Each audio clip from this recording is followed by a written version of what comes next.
Gostivari do të apres Ramazanin me një pamje të veçantë festive, të zbukuruar me simbole karakteristike që e shoqërojnë këtë muaj të bekuar.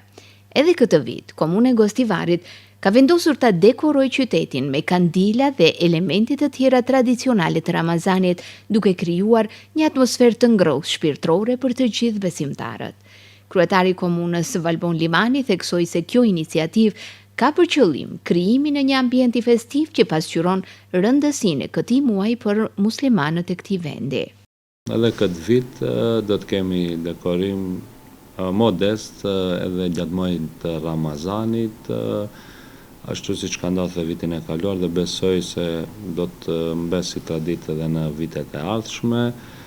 Me këtë dërgojmë një mesazh dhe doam të sjellim një frymë, ta them, festive edhe gjatë muajit të Ramazanit, me qëllim që bashkëqytetarët tanë të konfesionit islam ta ndjejnë atmosferën e këtij muaji të bekuar. Ai bëri të ditur se gjatë Ramazanit do të organizohen një sër aktivitetesh të ndryshme, kulturore, fetare dhe humanitare, të cilat do të kontribuojnë në begatimin e ditëve të këtij muaji, të cilat do t'i realizojnë në bashkëpunim me Muftinin, organizatat jo qeveritare dhe komuna të tjera.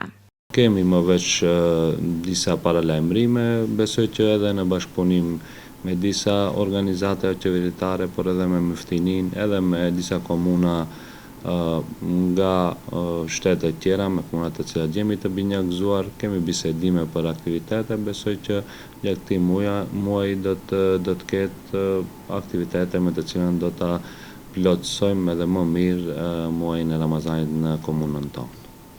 Dekorimi i qytetit për Ramazan u bë për herë të parë vitin e kaluar si një nismë e kryetarit aktual të komunës së Gostivarit Valbon Limani, asaj kohe ushtrues detyre kryetar.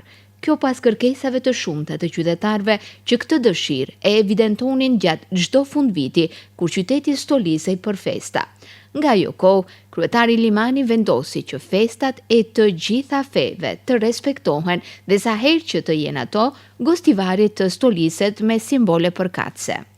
Ndryshe, në Ramazan, rutina e besimtarëve merr një tjetër ritëm dhe një tjetër kuptim. Netët kalohen në adhurim ndërsa vizitat familjare bëhen më të shpeshta dhe më të ngrohta. Lidhjet familjare marrin thellësi të re, ndërsa dëshira për të bërë mirë te i kalon çdo dëshirë. Është koha e reflektimit, e faljes dhe e bamirësisë, koha kur zemrat hapen dhe çdo njeri nxjerr nga vetja variantin e vet më të mirë.